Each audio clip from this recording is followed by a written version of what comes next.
Saudações, alunos e alunos da Uniara! Saudações, amada comunidade de Araraquara e região. Anuncio aqui, com muita gratidão, mais um episódio do nosso Direito Podcast. Podcast que te leva conhecimento jurídico acessível. Hoje o segundo episódio com o professor André Luiz, que nos trouxe uma abordagem muito excelente, muito necessária do direito de família. A gente conversou bastante sobre princípios do direito de família e como o afeto ele vem tendo um olhar um pouco mais cauteloso pelo direito em si.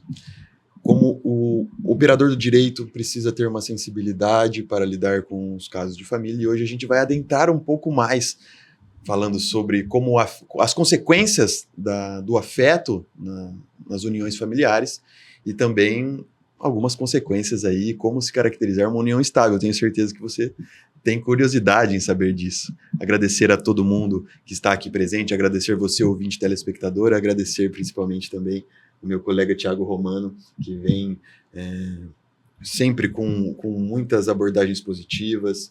E, Thiago, nossa parceria está exitosa, como você bem disse, e vamos continuar aqui tentando alcançar o nosso objetivo com cada vez mais primazia. Que é chegar no episódio número 100, né? 100. Que pese, na contagem do Fagner, nunca chega no episódio 30.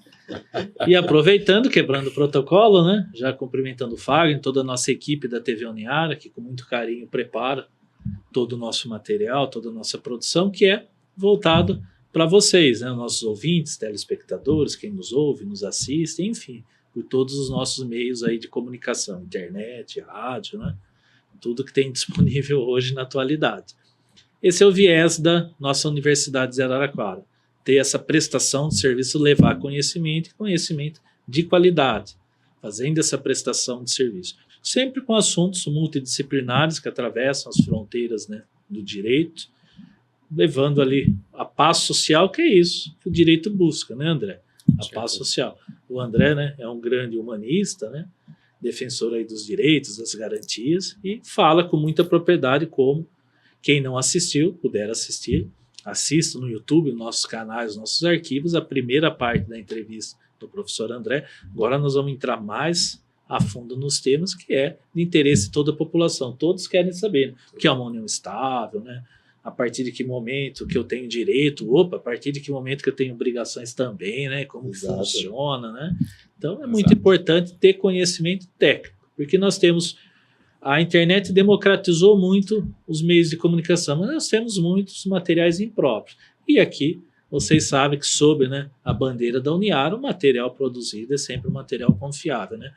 Certeza. Seja bem-vindo. Para demonstrar, está aí o professor André para passar os conhecimentos. Vamos lá. Gente, muito obrigado, agradeço inicialmente as palavras, igualmente agradeço o convite para poder estar aqui hoje, me sinto verdadeiramente honrado, como mencionei no nosso último episódio, poder colaborar um pouquinho com vocês e trocar um pouco de informações com vocês também, levar um pouco de informação atualizada desse bom bate-papo nosso aqui para os nossos ouvintes, para os nossos telespectadores, poder colaborar um pouco com a sociedade também do que nós fazemos aqui dentro na nossa querida Uniara. Com certeza. Maravilha. E eu queria pontuar, antes da gente entrar diretamente no direito de família, uma coisa que eu venho pontuando nos nossos episódios, professor, o cuidado que eu peço ao nosso público sobre os sensacionalismos na internet. Principalmente quando o assunto é direito.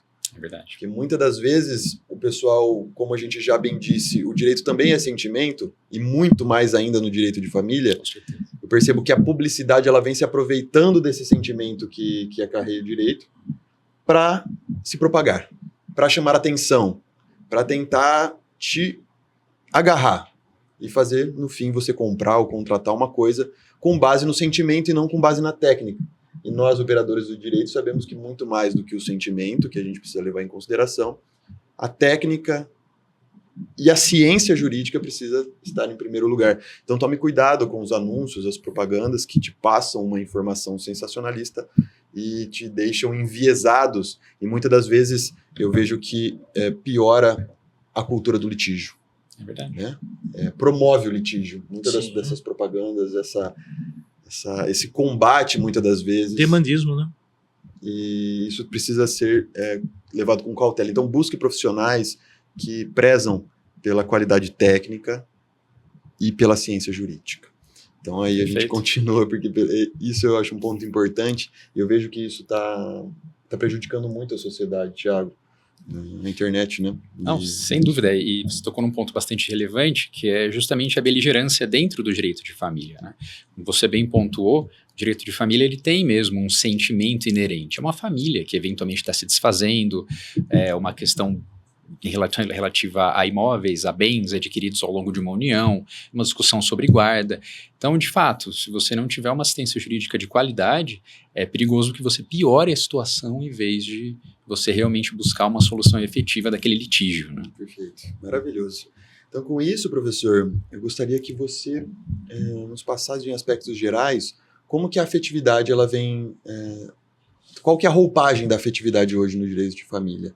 Qual que é o reflexo dela? A gente vê que novas legislações, como a 15.240 do ano passado, vem concretizar o que a jurisprudência já vinha comentando, né? Que é a responsabilidade afetiva agora. Uhum. Essa nova possibilidade, eu gostaria que o professor entrasse nesse ponto. Exato.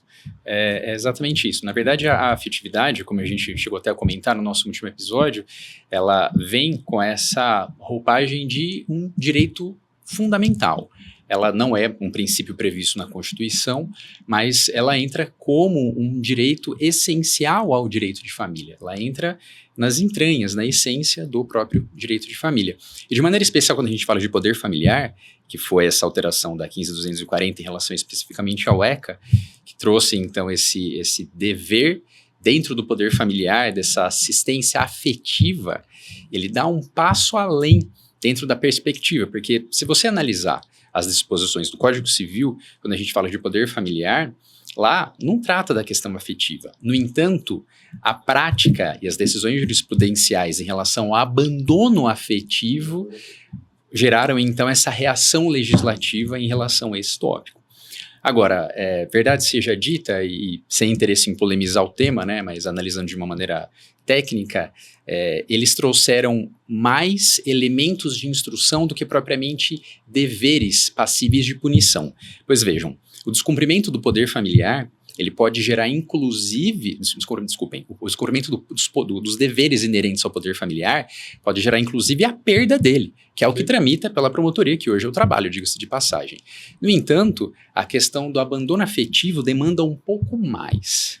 A ideia é que foi estabelecida, então, a possibilidade de uma indenização em relação a isso, mas para você analisar a possibilidade maior, que é a perda do poder familiar, precisa de mais. Além, então, da ideia deste abandono afetivo, é necessário haver elementos outros, com algum outro descumprimento dos deveres inerentes. Então, é uma legislação que vem a acrescentar, evidentemente, é claro, mas ainda é necessário que a sociedade compreenda um pouco mais os demais deveres inerentes ao poder familiar e não apenas a perspectiva de afeto, que hoje é a novidade. Perfeito. Maravilha. E o afeto, ele também, além disso, ele vem criando novas possibilidades de se constituir um núcleo familiar, né? Antes não existia famílias como se veem hoje, reconhecidas pelo direito. Gostaria que o professor também trouxesse essas novas possibilidades de família. Né? Multiparentalidade, famílias multiespécie. Como que isso se apresenta na nossa sociedade hoje em dia? Perfeito. Tem uma nova roupagem diante do princípio da afetividade, né? Que, quando a gente fala desse princípio da afetividade, olhando então pela perspectiva da dignidade da pessoa humana, olhando para essa perspectiva da liberdade, da solidariedade familiar, a gente tem, então, um princípio que pode criar novos vínculos. É dizer, a autonomia privada hoje no direito de família dá a possibilidade das pessoas criarem formas de família não previstas na lei. Retira-se, então, do legislador esse poder de criar uma entidade familiar e transfere-se isso para a própria sociedade. Então, é o dia a dia, é o afeto, a comunhão de vidas que vai formar essa nova família. É a partir disso que a gente constata que o rol do 226 é um rol exemplificativo, e a gente tem uma multiplicidade de novas famílias hoje, como, por exemplo, a família anaparental, que é a família composta, então, pelos irmãos, tios, sobrinhos, a família sem pais, né? Temos a família mosaico, ou a família reconstituída, que é a ideia dos meus, os seus e os nossos, né? Então, eu tenho 2 filhos de um relacionamento anterior, me caso com uma mulher que tem 2 filhos de um relacionamento anterior, e juntos nós temos mais 2 filhos. Então, esse grande grupo formado aqui é uma família mosaico. Vamos juntar tudo. Vamos juntar tudo, por isso que é a ideia do meu, os seus e os nossos, né? A gente tem hoje também a família eudemonista, que é basicamente a busca pela felicidade. A essência hoje da afetividade é essa, é você compreender que a família, ela é mais do que uma entidade familiar, ela é um meio ambiente para a autorrealização. Então, a partir dessa perspectiva, a gente vê que basta um grupamento de pessoas que se juntam buscando a própria felicidade e a própria realização. E aí a gente pode ter, por exemplo, essas repúblicas de pessoas já formadas, né, que a gente brinca e fala, né, mas grupamento de pessoas que não tem uma relação amorosa, afetiva entre si. São simplesmente pessoas que optaram por conviver em conjunto. É a Vila do Chaves. É a Vila do Chaves, exatamente. E de maneira bastante interessante, do tempo em que eu entrei aqui na Uniara como professor, que eu sou um dos caçulinhas daqui, né, em 2024, 2 novas famílias já se formaram, que foram, então, a família ectogenética, que é a derivada, então, da fecundação in vitro e da nominada barriga de aluguel, né, então, que é o útero de comodato, né? Além desse tipo de família, a gente tem a família multiespécie. Quando a gente fala de direito de família e princípio da afetividade, a gente vai falar, então, dessa perspectiva humanista mesmo, do princípio da dignidade da pessoa humana, atingindo todas as esferas. E quando a gente fala hoje de um pet, de um animal de estimação, a gente tem um membro da família, né? E pode ser qualquer um. Não é o cachorrinho nem o gatinho, é qualquer um, né? Exatamente. Teve um julgado em 2018 do STJ que eles estabeleceram que os animais que vão ter essa vinculação como pet, eles são sencientes. Então, sencientes é cavalo, boi, porco, não sei, um porco da Índia, um gato, cachorro, que a gente está mais acostumado com cachorro, gato. E a grande questão é que eles passam, então, a ser considerados membros da família justamente em razão da afetividade. Tá? E hoje, o que está bastante na moda, inclusive, é uma lei bastante recente, 15.392, salvo melhor juízo, que trata, então, da custódia compartilhada do animal de estimação ao final, então, quando da dissolução da união estável ou do casamento, né? Ou seja, a gente chega num ponto em que, com o final da união humana, o contato com o animal de estimação tem que ser mantido. E por conta dessa lei são estabelecidos direitos de visita ou mesmo até divisão de custos, né? Alimentos para manter, né? O custo operacional, né? Exatamente. E ele deixa... eu estudei um artigo uma vez, ele falava, o animal ele deixa de ser a coisa e ele passa a ser o ser sujeito de direito, né? Ele passa a ser o ser sujeito de direito, né? Que ele tem que ter toda essa proteção. Né? Exatamente. Não mais como coisa, como valor financeiro, e sim, né, como sujeito que precisa ter o seu ali ser protegido, tutelado. Sim, perfeito. O próprio julgado do STJ, ele fala que o animal de estimação, ele é um ser senciente. Então, ele não é uma pessoa para ser considerado uma ação de guarda, a gente fala então de custódia, mas também ele não é um semovente, Isso. Né, previsto no Código Civil, mas é exatamente isso. Não é um sofá, não é um carro, né? Exato. Ele é é isso mesmo. Isso é legal de pensar, e eu gosto de viajar um pouco na teoria e pensar, inclusive, no futuro, né? Como o animal, ele deixou de ser uma coisa e passou a ser um sujeito que acarreta direitos, tem vista a afetividade mesmo, né? Porque qual que é a diferença do animal para uma coisa, no sentido jurídico? É que agora a gente reconheceu que a gente consegue depositar mais sentimento naquele animal do que numa coisa, por exemplo. Então aquilo pode causar, inclusive, interferências no poder familiar. E dizer também que qual que é a diferença de uma família agora com as novas roupagens.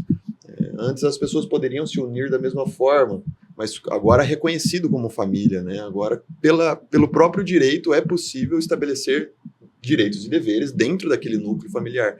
Agora, aquela união de pessoas unidas pelo afeto, surge uma unidade familiar, é isso? Né, exatamente. Na verdade, dentro da ideia de solidariedade familiar, você passa, então, a ter deveres para com os demais membros da família, né? Daí vai derivar, então, inclusive, a possibilidade de guarda, como é o caso. Alimentos, né? A questão dos alimentos, entendeu? Tudo isso acaba gerando a responsabilização mesmo, já que você compõe, então, essa entidade familiar, você tem responsabilidades também com ela. Para os nossos ouvintes entender, era como se fosse o seriado da grande família, né?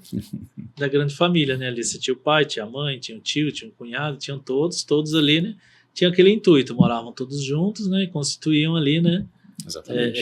Ali o próprio nome da série, né? A grande família, né? Exatamente. Tinha aquele intuito de conviver ali afetivamente, quando um tinha um problema, os outros iam ali. Tinham as brigas, né? Comuns na família brasileira, né? Enfim, é verdade. Retratava bem Exatamente. essa Justamente realidade. nessa mudança, eu fico imaginando agora com essas novas tecnologias, principalmente abarcadas de inteligência artificial, que agora se vê mais do que nunca robôs humanoides, que agora estão já em lançamento, pré-lançamento, aqueles que vão estar dentro de casa, relacionando com a família, agora com uma proximidade muito perto do humano. Eu já começo a imaginar futuramente pessoas querendo casar com, sei lá, possivelmente um robô humanoide. Será que esse afeto será levado em consideração também? É uma coisa a se pensar, né? Pois é, as cenas dos próximos episódios aí, mas tem um filme, acho que é do Will Smith, acho que é Eu, Robô, não é? Sim. O filme do Will Smith tem um robô que ele destoa, né? O Will Smith, né, é o policial que ele não gosta do robô, porque ele acha... Esse filme não sei se vocês muito mais próximo que ele da acha, realidade. para quem não assistiu, que ele acha que o robô dá alteração, que eles vão tentar dominar o mundo e matar os humanos.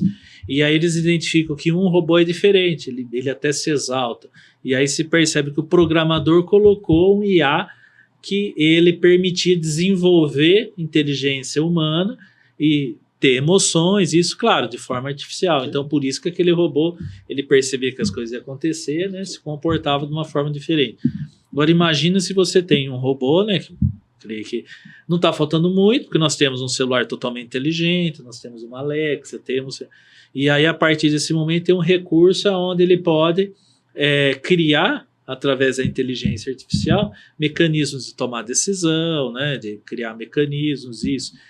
E aquele familiar, né, aquela pessoa da família vai começar a criar a empatia pelo modo como ele se comporta, pelo modo como ele se resolve, por ele ser um arquivo vivo das informações, né?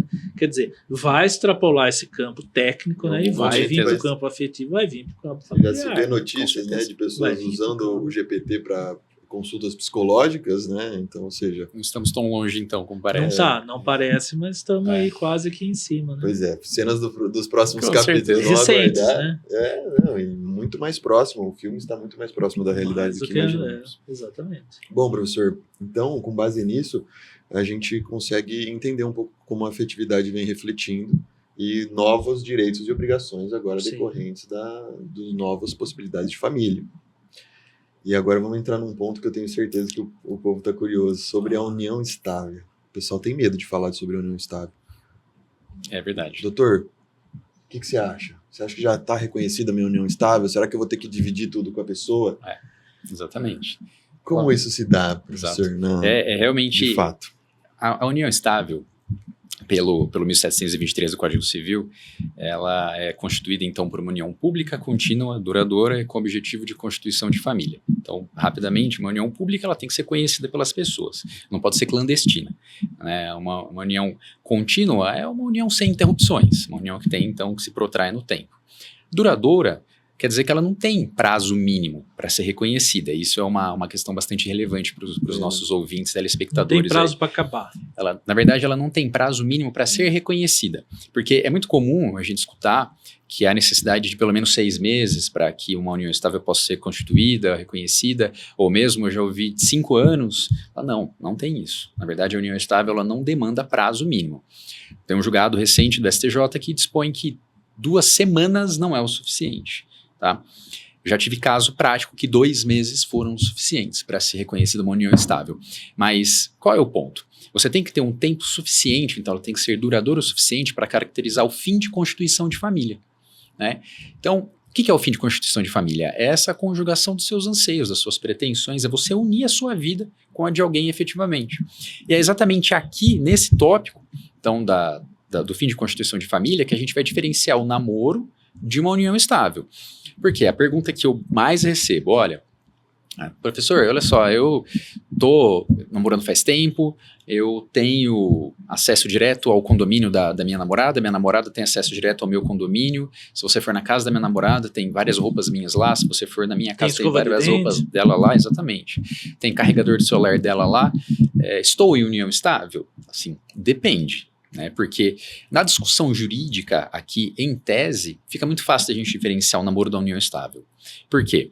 É a ideia do fim de constituição de família. Um namoro firme, ele é público, ele é contínuo e ele é duradouro. Mas ele não tem o fim de constituição de família atual.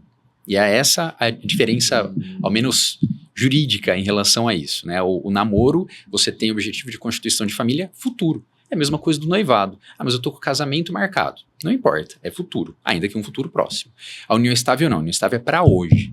O objetivo de constituição de família e de conjugação das realidades é hoje que acontece, tá? Vem acontecendo hoje. Ao inverso, cortamos as etapas, já fomos morar juntos, estamos morando juntos, já estamos constituindo a família. Olha, não casamos, não noivamos, não viajamos, nada. Já vamos direto, já constituímos a família e já estamos...